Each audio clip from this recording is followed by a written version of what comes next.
Good afternoon and welcome to good health. ఆర్థరైటిస్కి కారణాలు ఏంటి, ఎవరిలో ఎక్కువగా చూస్తూ ఉంటాం, రాకుండా తీసుకోవాల్సిన జాగ్రత్తలు ఏంటి, ఆర్థరైటిస్కి హోమియోలో ఎటువంటి చికిత్స అందుబాటులో ఉందో తెలియచేయడానికి మనతో పాటు హోమియో కేర్ ఇంటర్నేషనల్ నుంచి డాక్టర్ జ్యోతి ఉన్నారు. వారిని అడిగి అన్ని విషయాలు తెలుసుకుందాం. Hello doctor. హలో. ఇప్పుడు అసలు అంటే ఆర్థరైటిస్ అని ఎక్కువగా వింటున్నాం కదా, సో అసలు ఆర్థరైటిస్ రావడానికి మేజర్ రీజన్స్ ఏంటి అండ్ ఎవరిలో ఈ ప్రాబ్లం ఎక్కువగా చూస్తుంటాం? ఓకే, ఆర్థరైటిస్ అనేది అంటే జాయింట్స్కి సంబంధించిన ప్రాబ్లం. ఒక జాయింట్ అనగా రెండు లేక ఎక్కువ ఎముకలు కలిసి ఉన్న చోటుని మనం జాయింట్గా చెప్పుకుంటూ ఉంటాం. అయితే ఈ జాయింట్ అనేది ఓన్లీ ఎముకలే కాకుండా ఒక ఎముకకు కనెక్షన్గా అండ్ ఒక ఎముకకు మసిల్కి కనెక్షన్గా అంటే టెండాన్స్ అని, లిగమెంట్స్ అని, అదే కాకుండా ఒక జిగురు పదార్థము సైనోవియల్ ఫ్లూయిడ్ లేదా ఆ మెంబ్రెయిన్, సైనోవియల్ మెంబ్రెయిన్ అనేది జాయింట్ కదలికలు లేకుండా ఇవన్నీ కూడా ఇన్వాల్వ్ అయ్యి ఉంటాయి ఒక జాయింట్లో. అంటే ఏ జాయింట్ అంటే ఎఫెక్ట్ అవుతే ఆ జాయింట్లో మార్పులు రావడం, దీన్ని ఆర్థరైటిస్గా చెప్పుకుంటాం. ఆస్టియో ఆర్థరైటిస్ కనుక మనం తీసుకున్నాము అని అంటే అది వేర్ అండ్ టేర్గా చెప్పుకుంటాం. అంటే ఎముకల అరుగుదల అలాంటి సమస్యలు మనం చూస్తూ ఉంటాం. ఏజ్ పెరుగుతున్న కొద్దీ వచ్చే సమస్యలతో పాటు ఎముకల అరుగుదల అనేది జరుగుతూ ఉంటుంది. అది ఆస్టియో ఆర్థరైటిస్లో కనిపిస్తుంది. అదే కనుక మనకు రుమటెడ్ ఆర్థరైటిస్ కనుక తీసుకున్నామంటే అది ఇమ్యూన్ సిస్టమ్కి సంబంధించిన ప్రాబ్లం. ఏదైతే సైనోవియల్ మెంబ్రెయిన్ జాయింట్ని హోల్డ్ చేసి పెట్టుకుంటుందో మన ఇమ్యూన్ సిస్టమ్ మిస్టేకన్గా అంటే సైనోవియల్ మెంబ్రెయిన్ని అటాక్ చేయడము, దానివల్ల అక్కడ వాపు, వేడిగా ఉండి చాలా నొప్పిగా ఉండడం అనేది జరుగుతూ ఉంటుంది. గౌటీ ఆర్థరైటిస్ కనుక తీసుకున్నామనంటే ఏదైతే మనకు యూరిక్ యాసిడ్ అంటే బ్లడ్ ఫ్లోలో కంటిన్యూస్గా ఉంటుందో యూరిక్ యాసిడ్ లెవెల్స్ పెరిగిపోతూ ఉండడం కానీ, లేదా యూరిక్ యాసిడ్ క్రిస్టల్స్ కిందకు మారిపోయి ఇన్ అండ్ అరౌండ్ జాయింట్స్లో ఇది ఉండడం వల్ల అక్కడ నొప్పి రావడము, ఇలాంటి ప్రాబ్లమ్స్ అన్నింటినీ కూడా మనం ఆర్థరైటిస్గా కన్సిడర్ చేస్తూ ఉంటాం. అండ్ అది ఏజ్తో రిలేషన్ అంటే రుమటెడ్ ఆర్థరైటిస్ ఇమ్యూన్ సిస్టమ్కి సంబంధించిన ప్రాబ్లం అయితే చిన్న పిల్లలలో కూడా మనం ఇది చూసే అవకాశం ఉంటుంది. ఓకే డాక్టర్, ఫస్ట్ ఆస్టియో తీసుకుంటే ఆస్టియో ఆర్థరైటిస్ స్టార్ట్ అయిన తర్వాత ఎలాంటి సిమ్టమ్స్ చూస్తాము పేషెంట్లో, ఎట్ ద సేమ్ టైం వాళ్ళు ఎలాంటి ప్రాబ్లమ్స్ ఫేస్ చేస్తారు? ఓకే, యూజువల్గా ఆస్టియో ఆర్థరైటిస్ కనుక మనం తీసుకున్నామంటే ఇది వేర్ అండ్ టేర్గా మనం ఎలాగైతే చెప్పుకుంటామో ఆల్మోస్ట్ 45 ఇయర్స్ దాటిన తర్వాత ఈ ప్రాబ్లం నెమ్మదిగా స్టార్ట్ అవుతూ ఉంటుంది. మనము అంటే మనుషులం ఎక్కువ నడుస్తూ ఉంటాం కాబట్టి మోకాళ్ళల్లో ఈ ప్రాబ్లం ఫస్ట్గా మనం చూసే అవకాశం మనకు కనిపిస్తూ ఉంటుంది. ఏజ్తో సంబంధం లేకుండా కనుక కనిపించింది అని అంటే ఏదైనా యాక్సిడెంట్ జరిగితే కింద పడితే కానీ 20s and 30s ఈ ఏజ్లో కూడా మనం ఆస్టియో ఆర్థరైటిస్ అనేది చూస్తూ ఉంటాం. ఫస్ట్ మనకు కనిపించే లక్షణము అంటే నొప్పిగా మనం చూస్తూ ఉంటాం. నొప్పియే కాకుండా ఎలాగైతే అంటే దీన్ని అంటే పెరుగుతూ ఉంటుందో ఒక జాయింట్ కాకుండా ఇంకా కొన్ని జాయింట్స్ నెమ్మదిగా ఒక్కొక్క జాయింట్ ఇన్వాల్వ్ అవుతున్న కొద్దీ దీన్నే మనం పాలియో ఆర్థరైటిస్గా చెప్పుకుంటూ ఉంటాం. నొప్పియే కాకుండా స్టిఫ్నెస్, పట్టేసినట్టుగా ఉండడం, జాయింట్ కదలికలు ఎంతవరకు అయితే జాయింట్ కదలాలో అంతవరకు కదలికుండా మూమెంట్ రెస్ట్రిక్షన్ అనేది జరగడము, ఇలాంటి కండిషన్స్ మనము ఆస్టియో ఆర్థరైటిస్లో చూస్తూ ఉంటాం. చాలా వరకు కూడా ఫస్ట్ జాయింట్లో స్టార్ట్ అయినప్పుడు ఈ అంత తీవ్రత లేనందువల్ల యూజువల్గా దానికి ట్రీట్మెంట్ అంటే అప్రోచ్ అవ్వరు. ఒక్కొక్క జాయింట్ ఇన్వాల్వ్ అవుతున్న కొద్దీ, బాధ ఎక్కువ అవుతున్న కొద్దీ అలాంటి కండిషన్లో ఆస్టియో ఆర్థరైటిస్లో మనం అంటే ఈ పేషెంట్స్ని అంటే డాక్టర్ని అప్రోచ్ అవుతూ ఉండడం చూస్తూ ఉంటాం. అలాంటి కండిషన్లో యూజువల్గా స్కాన్ అంటే ఎక్స్రే అది చేయించుకున్నారు అని అంటే ఎంతవరకు వేర్ అండ్ టేర్ జరిగింది, ఏ పోర్షన్ ఎక్కడ జరిగింది అనేది మనం చూసుకోవచ్చు. ఇది ఓన్లీ అంటే మోకాళ్ళలోనే కాకుండా మెడ దగ్గర కానీ నడుము రీజన్లో కానీ జరిగితే దాన్ని స్పాండిలోసిస్ అని చెప్పుకుంటాం. సో ఎక్కడ జరుగుతుందో దాన్ని బట్టి ఇన్వెస్టిగేషన్స్ జరిగి దాన్ని బట్టి ట్రీట్మెంట్ జరుగుతూ ఉంటుంది. Okay, call. Hello. Good afternoon madam. Good afternoon Venkateswarlu గారు, చెప్పండి ప్రాబ్లం ఏంటి మీది? మాకు ఒక 5 years నుండి మేడం డైలీ ఎప్పుడో ఒక 10-20 తుమ్ములు వస్తాయి మేడం. తుమ్ములు కంటిన్యూస్గా వస్తున్నాయి అంటున్నారా? ఓకే. ఎంత ఇబ్బంది అంటే మాతో పాటు పక్క వాళ్ళకు కూడా ఇబ్బంది అనిపిస్తుంది. తుమ్ములు అంటే పక్క వాళ్ళ ఇంట్లో కూడా ఎవరైనా మంచి అనుకుంటే ఎవరైనా ఇట్లా ఉంటది కదా. ఓకే. కనుక దీనికి హోమియోలో మంచి ట్రీట్మెంట్ ఉన్నదని తెలిసిందైతే మీతో మాట్లాడదామని చెప్తున్నాను. అవునండి, మీరు చెప్పే ప్రాబ్లమ్ని అలర్జిక్ రైనైటిస్గా చెప్పుకుంటాం అనమాట. అంటే కొన్ని అలర్జెన్స్ ఉంటాయి, అది డస్ట్ అవ్వచ్చు, లేకపోతే కోల్డ్ వెదర్ అవ్వచ్చు, చల్లగా తిన్నా కానీ తాగినా కానీ, లేదా కొన్ని వెజిటేబుల్స్, స్మోక్, పొగ కానీ, లేకపోతే అగరబత్తి, పర్ఫ్యూమ్స్, స్ట్రాంగ్ పర్ఫ్యూమ్స్ కానీ, ఇవన్నిటికీ ఎక్స్పోజ్ అయినప్పుడు మన బాడీ రియాక్ట్ అవుతూ ఉంటుంది. అంటే కొంతమందికి తుమ్ములు వచ్చేయడం, కొంతమందికి దగ్గు రావడం, ఇలా జరుగుతూ ఉంటుంది. అలాంటి కండిషన్లో యూజువల్గా మనం ఏం చేస్తాము, అప్పటికి ఆ తుమ్ములు స్టాప్ చేయడానికి మందులు వాడడము అలాగ చేస్తూ ఉంటాం. అంటే యాంటీహిస్టమైన్స్ అలాగ వేసుకుంటూ ఉంటాం. హోమియోపతిలో అంటే మీకు ఎలా ఉంటుందంటే మీ ఇమ్యూన్ సిస్టమ్ని, అంటే ఈ హైపర్ సెన్సిటివిటీ రియాక్షన్ని నార్మల్గా చేస్తుంది. అంటే మీ ఇమ్యూన్ సిస్టమ్ని పెంచి అవే అలర్జెన్స్కి, అదే డస్ట్కి మీరు ఎక్స్పోజ్ అయినా, అదే చల్లగా తిన్నా కానీ ఎలాంటి ప్రాబ్లం రాకుండా చేస్తుంది. అలర్జిక్ రైనైటిస్కి హోమియోపతిలో చాలా చక్కని మెడిసిన్ ఉందండి. ఎలాంటి సైడ్ ఎఫెక్ట్ లేకుండా, ఈ ప్రాబ్లం పెరగకుండా కంప్లీట్గా ట్రీట్మెంట్ ఉంటుంది. Okay, call. హలో, నమస్కారం మేడం. చెప్పండి రాజేష్ గారు, మీ డౌట్ ఏంటి? మాకు ఇది చెయ్యి ఉంది కదా మేడం, చెయ్యిదేమో అది బోన్ ఏమో ఫ్రాక్చర్ అయింది మేడం. ఓకే, అయితే అదే మాకు ఇదే హలో, టీవీ చూడకుండా మాట్లాడరా ప్లీజ్. ఓకే, కాల్ డిస్కనెక్ట్ అయిపోయింది. ఓకే మ్యామ్, ఇప్పుడు ఆస్టియో ఆర్థరైటిస్ వచ్చిన వాళ్ళు యూజువల్లీ ఇప్పుడు రీసెంట్ టైమ్స్లో చూస్తే ఎక్కువ మంది సర్జరీ ప్రిఫర్ చేస్తున్నారు కదా. సో సర్జరీ సేఫ్ అంటారా? అండ్ సర్జరీని అవాయిడ్ చేస్తూ మీ దగ్గర మెడిసిన్స్ ఏమన్నాయి? ఓకే, యూజువల్గా అంటే సర్జరీ అనేది మనము అంటే కొన్ని ప్లేసెస్లో చూస్తూ ఉంటాం. కాళ్ళు చాలా తీవ్రంగా నొప్పి రావడము, స్టిఫ్నెస్, మన పనులు డైలీ రొటీన్ని డిస్టర్బ్ చేస్తూ ఉంటాయి కాబట్టి, అండ్ ఆ నొప్పి భరించలేకుండా ఉంటుంది కాబట్టి యూజువల్గా సర్జరీ కానీ వెళ్తూ ఉంటాం. కానీ ఈ ఆస్టియో ఆర్థరైటిస్ అంటే వేర్ అండ్ టేర్ అనేది వేరే చోట్ల, అంటే ప్రతి ఒక్క జాయింట్లో వచ్చే అవకాశం ఉంటుంది అండి. ప్రతి ఒక్క జాయింట్లో మనము సర్జరీకి వెళ్ళాం. సపోజ్ ఇప్పుడు లంబార్ స్పాండిలోసిస్ కనుక తీసుకున్నాము, సర్వైకల్ స్పాండిలోసిస్, అలాగే ఒక్కొక్క సర్జరీ చేయించుకుంటూ వెళ్తే చాలా అవుతుంది. హోమియోపతిలో అంటే మేము ఇచ్చే జెనెటిక్ కాన్స్టిట్యూషనల్ రెమెడీ ద్వారా ఈ ప్రాబ్లమ్ని అంటే వేరే వేరే జాయింట్స్లో రాకుండా, పాలిఆర్థరైటిస్ కిందకి మారకుండా మనం ఈ ప్రాబ్లమ్ని అరికట్టడమే కాకుండా, ఎలాంటి సైడ్ ఎఫెక్ట్ లేకుండా, సర్జరీ అవసరం లేకుండా మీ పని మీరు నొప్పి లేకుండా చేసుకోగలిగేలాగా డెఫినెట్గా హోమియోపతి చేస్తుందండి. Okay, call. హలో, హలో చెప్పండి బాలస్వామి గారు, మీ సమస్య ఏంటి? 6 నెలల నుంచి బాగా నడుము మేడం. ఓకే, అయితే నాకు మొన్న స్టోన్స్ స్కానింగ్ తీస్తే దాంట్లో ఏం లేదని చెప్పి డాక్టర్ గారు. ఓకే, అట్లా దీనికి ఏం అని అడుగుతుంది మేడం. ఓకే, యూజువల్గా నడుములో నొప్పి రావడానికి అంటే 2 కారణాలు ఉంటాయి మీరు అన్నట్టుగా. ఒకటేమో ఎముకలల్లా కనుక ప్రాబ్లం ఉండి ఉంటే, అంటే డీజెనరేషన్, అరుగుదల అనేది జరిగితే, లేదా డిస్క్ బల్జ్ కానీ ఇలాంటివి సమస్యలు ఉంటే అక్కడ ప్రాబ్లం వస్తుందండి. మీరు అన్నట్టుగా స్టోన్స్ ఉన్నా కానీ ప్రాబ్లం వస్తుంది కాబట్టి మీరు స్కాన్ చేసుకున్నారు, అందులో ప్రాబ్లం లేదు.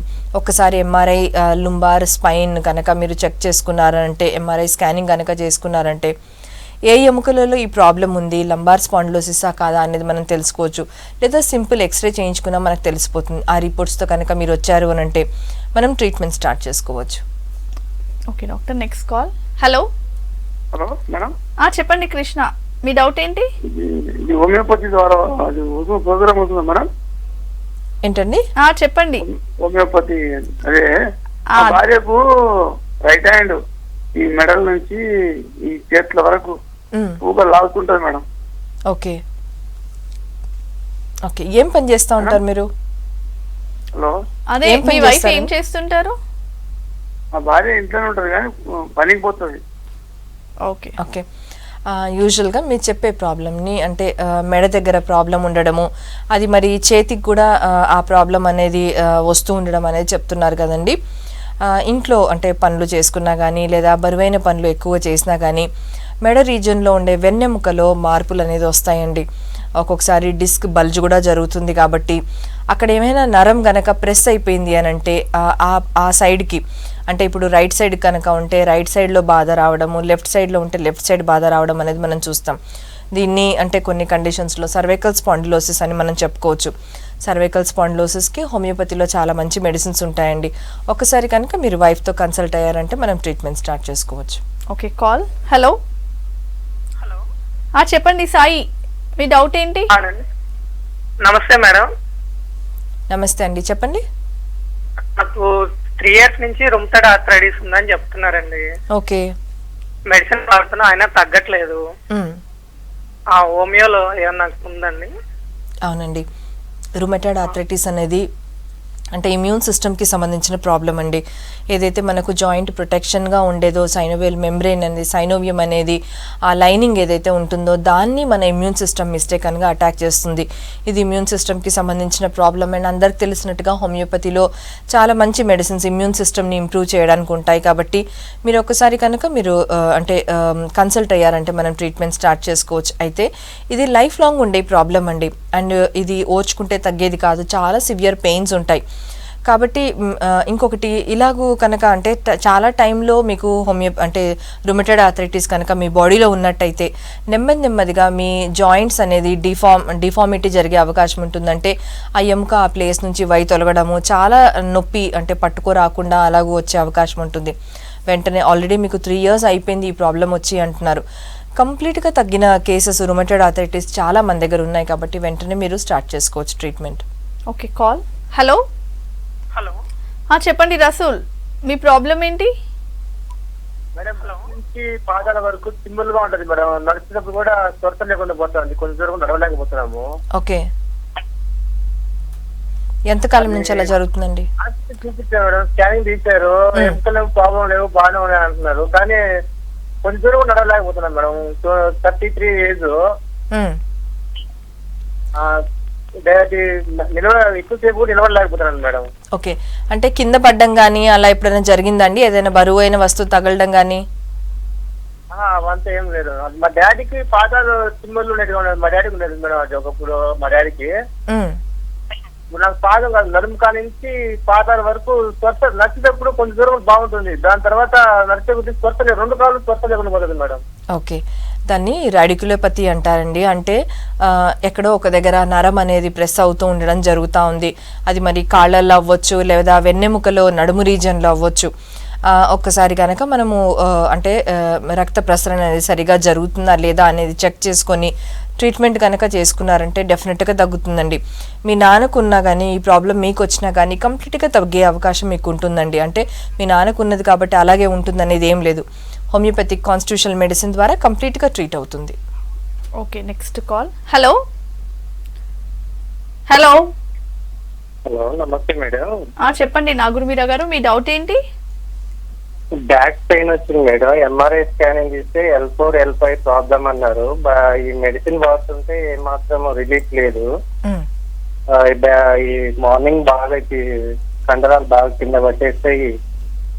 కాలు మొత్తం తిమ్మిరి మీద పెయిన్ ఉంటది. అది ఓకే, యూజువల్గా మీరు చెప్పేది అంటే లంబార్ స్పాండిలోసిస్గా చెప్తామండి. ఇలాంటి కండిషన్లో నొప్పి ఒకటే కాకుండా కొంతమందిలో వాపులు, కొంతమందిలో తిమ్మిర్లు వచ్చే అవకాశం ఉంటుంది.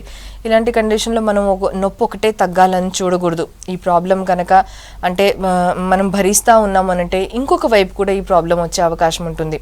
మనం ఫస్ట్ వ్యాధి పెరగకుండా మెడిసిన్ స్టార్ట్ చేసుకోవాల్సి ఉంటుంది. ఉన్నది గ్రాడ్యువల్గా తగ్గిపోతుందండి. అలా తగ్గిన కేసెస్, టెస్టిమోనియల్స్ అంటాం, అలా చాలా సక్సెస్ అయిన కేసెస్ చాలా మన దగ్గర ఉన్నాయి. కాబట్టి వెంటనే ట్రీట్మెంట్ స్టార్ట్ చేసుకోవచ్చు. Okay, call. Hello. Hello madam. చెప్పండి నాగరాజు గారు, మీ సమస్య ఏంటి? మేడం, ఇప్పుడు నాకు హెడేక్ అనేది వన్ సైడ్, రైట్ సైడ్ అనేది చాలా ఎక్కువగా వస్తుంది. ఫ్రంటల్ అనేది వాపొచ్చింది మేడం. ఓకే, హెడేక్ అంటున్నారండి? అవునండి. ఓకే,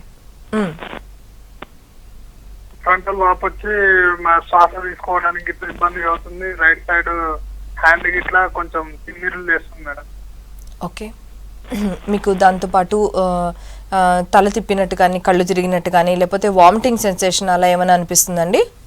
ఏం లేదు మేడం, కాకపోతే అది ఆకలి అయినట్టుగా కొంచెం తిప్పినట్టుగా అవుతుంటుంది మేడం. ఓకే, అంటే మీరు చెప్పే లక్షణాలు బట్టి అంటే టెన్షన్ హెడేక్ అని, అంటే మైగ్రేన్లో ఒక రకమైన హెడేక్ అనమాట. ఆ హెడేక్లో కూడా ఇలాంటి లక్షణాలే మనకు కనిపిస్తాయి. ఒక్కసారి కనుక ఎంఆర్ఐ తీసుకున్నారు, సర్వైకల్ స్పైన్లో ఎంఆర్ఐ తీసుకున్నారు అని అంటే ఆ రిపోర్ట్స్తో వస్తే మరి అక్కడ ఏమైనా ప్రాబ్లం ఉందా, ఎముకలలో ఏమైనా ప్రాబ్లం ఉందా అనేది మనం తెలుసుకోవచ్చు. దాన్ని బట్టి ట్రీట్మెంట్ ఇవ్వబడుతుంది. Okay, call. హలో. హలో, నమస్తే అండి. చెప్పండి వంశీ గారు, మీ డౌట్ ఏంటి? నాకు అప్పుడప్పుడు కేసు నొప్పులు వస్తాయండి, కాళ్ళ దగ్గర పైన. Okay, okay, hello. చెప్పండి. ఇంకేమైనా ప్రాబ్లమ్స్ ఉన్నాయా, అదొకటేనా? లేదండి, అదొకటే. ఓకే, ఏం పని చేస్తారు మీరు? నార్మల్ అండి. హలో. ఓకే, మీరు చెప్పే లక్షణాలు బట్టి అంటే కీళ్ళల్లో కింద అంటే పాదాలలో ప్రాబ్లం ఉందని చెప్తున్నారు. ఎక్కువసేపు ఒకే పొజిషన్లో కూర్చొని ఉండేవాళ్ళు కానీ లేదా ఎక్కువసేపు నుంచొని ఉండే వాళ్ళలో ఈ ప్రాబ్లం ఎక్కువగా చూస్తూ ఉంటాం. బ్లడ్ సర్క్యులేషన్ సరిగా లేకపోవడం, అంటే ఏవైతే వెయిన్స్ ఉంటాయో అంటే ఒక్కసారి కనుక మీరు క్లినిక్ వచ్చారంటే వారికోస్ వెయిన్స్ ఏమైనా ఉన్నాయా, నరాలు ఏమైనా తేలినట్టుగా ఉన్నాయా, ఎందువల్ల ఈ ప్రాబ్లం వస్తుంది అనేది చూసి దాన్ని బట్టి మనం ట్రీట్మెంట్ అంటే ఇవ్వచ్చండి. ఓకే డాక్టర్, ఇప్పుడు రుమటాయిడ్ ఆర్థరైటిస్ జువెనైల్ అంటారు కదా చిన్న పిల్లల్లో, సో వాళ్ళలో రావడానికి రీజన్స్ ఏంటి అండ్ వాళ్ళకి ట్రీట్మెంట్స్ ఎలా ఉంటాయి? జువెనైల్ ఆర్థరైటిస్ అనేది యూజువల్గా అంటే చిన్నపిల్లలలో మనం చూస్తూ ఉంటాం. దీన్ని అంటే జువెనైల్ ఈడియోపతిక్ ఆర్థరైటిస్ అని అంటారు. యూజువల్గా అంటే దీంట్లో కొన్ని రకాలు ఉంటాయి. నార్మల్గా అయితే లాంగ్ జాయింట్స్లో చిన్నపిల్లలలో మనం ఈ ప్రాబ్లం చూస్తూ ఉంటాం, కానీ కొన్ని రకాలలో ఈ ప్రాబ్లం అంటే చిన్న జాయింట్స్లో కూడా కనిపించే అవకాశం ఉంటుంది.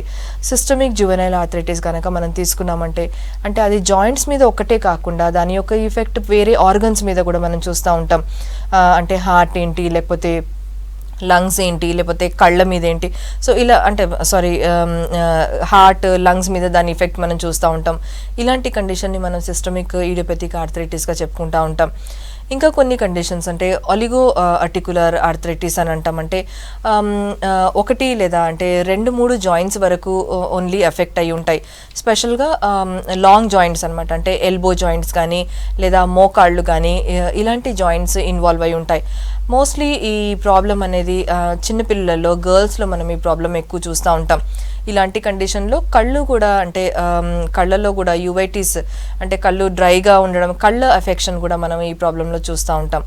పాలిఆర్టికులర్ ఆర్థరైటిస్ జువెనైల్ ఆర్థరైటిస్ కనుక మనం తీసుకుంటే ఇందులో 5 లేక ఎక్కువ జాయింట్స్ ఇన్వాల్వ్ అయి ఉన్న కండిషన్ చూస్తాం. ఇది కూడా ఆడపిల్లల్లో చిన్నపిల్లల్లో మనం ఎక్కువగా చూస్తూ ఉంటాం ఈ కండిషన్.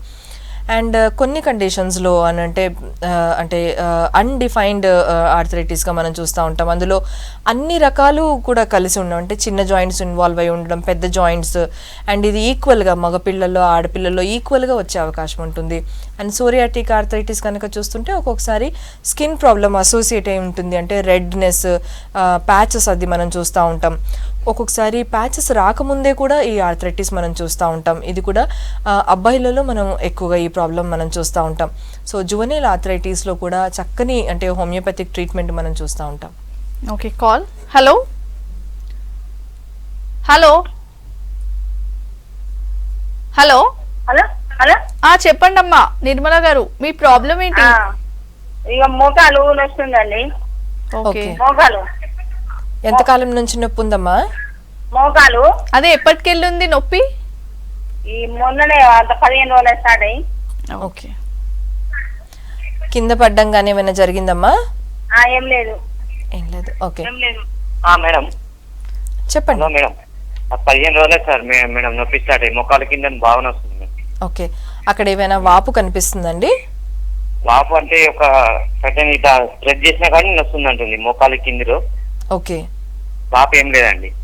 ఓకే, యూజువల్గా ఇలాంటి ప్రాబ్లం కనుక ఏదైనా అక్కడ ఇన్ఫెక్షన్ జరిగి ఉంటే కనుక అంటే అలాంటి ప్రాబ్లం సడన్గా వచ్చే అవకాశం ఉంటుందండి.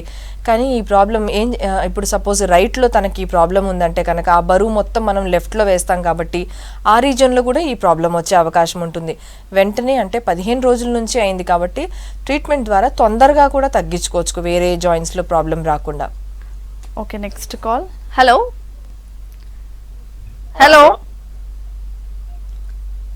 హలో హలో, చెప్పండి మధు, మీ డౌట్ ఏంటి? నమస్కారం మేడం. నమస్తే, చెప్పండి. ఒక 6 months బ్యాక్ నాకు యాక్సిడెంట్ అయింది మేడం. ఓకే, అది లెగ్ అది నడుస్తే గానీ వాస్తుంది మేడం. దానికి పరిష్కారం ఏంటి? మధు గారు, యూజువల్గా ఎలా ఉంటుందంటే కింద పడిన తర్వాత అప్పటికప్పుడు ఆ ప్లేస్లో కొంచెం దెబ్బ తగలడము, లేకపోతే అక్కడ వాపు రావడము, కొంచెం నొప్పి రావడము, దాని తర్వాత కొన్ని మెడిసిన్స్ వాడిన తర్వాత ఆ నొప్పి వాపు కూడా తగ్గిపోవడం అలా జరుగుతూ ఉంటుంది. అండ్ కొన్ని కండిషన్స్లో అంటే కొన్ని సంవత్సరాల తర్వాత కూడా సడన్గా ఆ రీజన్లో వాపు రావడం, ఉబ్బినట్టుగా ఉండడం మనం చూస్తూ ఉంటాం. అంటే ఆ పడినప్పుడు ఉండే బ్యాడ్ ఎఫెక్ట్స్ ఇంకా బాడీలో మిగిలిపోతూ ఉంటాయి. అందుకని అది మళ్ళీ రికవర్ అవుతూ ఉంటాయి. అంటే ఆస్టియోఆర్థరైటిక్ చేంజెస్ స్టార్ట్ అయిపోతాయి ఎప్పుడైతే పడతారో. సో అలాంటి కండిషన్స్లో హోమియోపతిలో ఫస్ట్ అంటే పడిన తర్వాత వచ్చే బ్యాడ్ ఎఫెక్ట్స్ని ఫస్ట్ తీసేస్తూ ఇంకా ఈ ప్రాబ్లమ్ అంటే మళ్ళీ ఇంకా రాకుండా చేయగలిగే హోమియోపతిలో మంచి మెడిసిన్స్ ఉంటాయండి. అండ్ హోమియోపతిక్ మెడిసిన్స్తో ఎలాంటి సైడ్ ఎఫెక్ట్స్ ఉండవు కాబట్టి మీరు చక్కగా ట్రీట్మెంట్ స్టార్ట్ చేసుకోవచ్చు. ఓకే డాక్టర్, ఇప్పుడు సైనోవియల్ ఫ్లూయిడ్ చాలా మందికి ఉండదు కదా, సో దానికి సర్జరీ కాకుండా లేకపోతే నీ రీప్లేస్మెంట్ కాకుండా విత్ ఇన్ అంటే మెడిసిన్స్ త్రూ మళ్ళీ అది బాడీలోనే ప్రొడ్యూస్ అయ్యే ఛాన్సెస్ ఏమైనా ఉంటాయా త్రూ మెడిసిన్స్? రేర్ కేసెస్లో అండి, అంటే అబ్నార్మల్ కండిషన్స్లో అంటే ఆల్మోస్ట్ అంటే 50 years దాటిన తర్వాత 60 years దాటిన తర్వాత అందులో చేంజెస్ రావడం చాలా సహజం. బట్ కొన్ని కండిషన్స్లో ఏదైతే యాక్సిడెంటల్ కండిషన్స్లో అలాంటి మార్పులు వస్తాయో అలాంటి కండిషన్స్లో మేము ఇచ్చే జెనెటిక్ కాన్స్టిట్యూషనల్ రెమెడీ ద్వారా కొన్ని కేసెస్లో అంటే సైనోవియల్ ఫ్లూయిడ్ అనేది అంటే రీజనరేట్ అవ్వడం అనేది చూస్తూ ఉంటాం. అంటే అది మళ్ళీ అంటే మనం నడుస్తున్నప్పుడు కళుక్కుమని శబ్దం రావడం ఇలాంటి తగ్గుతూ ఉండడం గ్రాడ్యువల్గా మనం చూస్తూ ఉంటాం. సో ఇలాంటి కండిషన్స్లో నొప్పి లేకుండా వాళ్ళ పని చేసుకోవడానికి హోమియోపతిలో చాలా చక్కని మెడిసిన్స్ ఉంటాయి. ఓకే డాక్టర్, ఇప్పుడు సోరియాటిక్ ఆర్థరైటిస్ ఎవరిలో ఎక్కువగా చూస్తుంటాం అండ్ సిమ్టమ్స్ ఏంటి అండ్ వాళ్ళు ఎలాంటి ప్రాబ్లమ్స్ ఫేస్ చేస్తారు? సోరియాటిక్ ఆర్థరైటిస్ అంటే యూజువల్గా సోరియాసిస్ అనేది అది కూడా ఒక అంటే ఇమ్యూన్ సిస్టమ్కి సంబంధించిన ప్రాబ్లం. అంటే అది యూజువల్గా స్కిన్తో అసోసియేట్ అయి ఉంటుందన్నమాట. అంటే స్కిన్లో ఏదైతే ఇమ్యూన్ సిస్టమ్ని బట్టి నార్మల్గా 28 to 30 daysలో అంటే సెల్ రీప్లేస్మెంట్ అనేది జరగాలో వీళ్ళల్లో చాలా ఫాస్ట్గా సెల్స్ రీప్లేస్ అవుతూ ఉంటాయి. ఎవ్రీ 3-4 daysకి కొత్త సెల్స్ ఫామ్ అవ్వడము అండ్ అక్కడ అంటే స్కేల్స్ అక్యుములేట్ అయ్యి కొత్త సెల్స్ రీప్లేస్ అవ్వకపోవడం వల్ల అక్కడ సెల్స్ అక్యుములేట్ అయ్యి ఉండడం, అక్కడ ఫంగస్ రావడం, చాలా దురదగా ఇలాంటి లక్షణాలన్నీ మనకు సోరియాసిస్లో చూస్తూ ఉంటాం. ఈ జబ్బు కనుక పర్సిస్టెంట్గా చాలా రోజుల వరకు మన బాడీలో ఉంటే నెమ్మదిగా అది బోన్స్ని కూడా అటాక్ చేయడం స్టార్ట్ చేస్తూ ఉంటుంది. అలాంటి కండిషన్లో నెమ్మదిగా నొప్పి రావడము, వర్స్ కండిషన్స్లో ఆ ఎముక ఆ ప్లేస్ నుంచి వైతొలగడము, జాయింట్ అనేది ఆ షేప్ అనేది కూడా చేంజ్ అవ్వడము. అంటే ముఖ్యంగా ఇది స్మాల్ జాయింట్స్లో ఫస్ట్ మనము దీన్ని అటాక్ చూస్తూ ఉంటాం కాబట్టి ఏదైనా పట్టుకోవడం అలాంటి కండిషన్స్లో కూడా చాలా అంటే డిఫికల్ట్గా ఉండడం అనేది మనం చూస్తూ ఉంటాం. ఆ ప్లేస్లో నెమ్మదిగా వాపు రావడము, ఆ రీజన్ ముట్టుకుంటే వేడిగా ఉండడము, రెడ్గా అయిపోవడం అనేది మనం క్లియర్గా మనం చూస్తూ ఉంటాం. ఎక్స్రేస్ కనుక తీసుకున్నాము అనంటే ఏ స్టేజ్లో ఉందనేది కూడా మనం కన్ఫర్మ్ చేసుకొని ట్రీట్ చేసుకోవచ్చు. యూజువల్గా ఇది అంటే యంగ్ అడల్ట్స్లో ఈ ప్రాబ్లం మనం చూస్తూ ఉంటాం. అంటే 20s దాటిన తర్వాత 20 to 30 మధ్యలో పిల్లలకి కనుక అంటే సోరియాటిక్ ఆర్థరైటిస్ అనేది మనం రెగ్యులర్గా చూస్తూ ఉంటాం. ఇలాంటి కండిషన్స్లో హోమియోపతిలో అయితే కనుక అంటే ఆర్థరైటిస్ అనగానే నొప్పి ఒక్కటి తగ్గడానికి మెడిసిన్సే కాకుండా సోరియాసిస్ని కూడా కంప్లీట్గా ట్రీట్ చేయడానికి ప్రయత్నం చేస్తూ అంటే ఆ ఫ్లేర్స్ రాకుండా అంటే మళ్ళీ షూట్ అవ్వకుండా చూడడమే కాకుండా వచ్చే ఫీవర్స్ని ఇవన్నిటిని కూడా కంట్రోల్ చేసుకుంటూ సోరియాటిక్ ఆర్థరైటిస్కి ట్రీట్మెంట్ జరుగుతూ ఉంటుంది. Okay call. హలో చెప్పండి బాలయ్య గారు, మీ సమస్య ఏంటి? ఈ మడమల దగ్గర నొప్పి బాగుంటుంది మేడం. ఓకే, సంవత్సరం అవుతుంది. మస్తు మందులు వాడుతున్నా కన్ను అయితలేదు. ఓకే, అక్కడ ఏమైనా వాపు కనిపిస్తుందా ఉందండి? వాపలేదు, ఏం లేదు మేడం. జర్ర కొంచెం ఉగ్గినట్టు అవుతుంది, ఇక ఏం లేదు. ఓకే, ఒక్కసారి మీరు యూరిక్ యాసిడ్ లెవెల్స్ చెక్ చేసుకున్నారు అండ్ బ్లడ్ యూరియా మీరు చెక్ చేసుకున్నారంటే ఏమైనా అంటే గౌటీ ఆర్థరైటిసా అనేది మనం కన్ఫర్మ్ చేసుకోవచ్చు. యూజువల్గా ఆ ప్లేస్లో యూజువల్గా అదే ప్రాబ్లం కనిపిస్తూ ఉంటుంది. అదే కాకుండా ఒక్కసారి మీరు ఎక్స్రే కూడా తీయించుకున్నారంటే ప్రాబ్లం ఏంటనేది మనకు తెలుస్తుందండి, దాన్ని బట్టి ట్రీట్మెంట్ తీసుకోవచ్చు. Okay call. Hello hello hello hello okay, call disconnect అయిపోయింది. ఓకే మ్యామ్, ఇప్పుడు ఆర్థరైటిస్ ఉన్న వాళ్ళు అంటే వాళ్ళ డైలీ లైఫ్ స్టైల్ ఎలా ఉండాలి? ఏమన్నా డైట్ రెస్ట్రిక్షన్స్ కానీ లేకపోతే ఇంకేమన్నా కాంప్లికేషన్స్ కానీ ఉండే ఛాన్సెస్ ఉన్నాయి? డెఫినెట్గా అండి. అంటే మన లైఫ్ స్టైల్ని స్పెషల్గా ఆస్టియోఆర్థరైటిస్ కనుక తీసుకున్నామంటే అది లావు ఎక్కువ ఉన్నా కానీ అలాంటి కండిషన్స్ ఉంటే ప్రాబ్లం వచ్చే అవకాశం ఉంటుంది. కాబట్టి ఒబిసిటీ అనేది మేజర్ రోల్ ఆస్టియోఆర్థరైటిస్లో ప్లే చేస్తూ ఉంటుంది.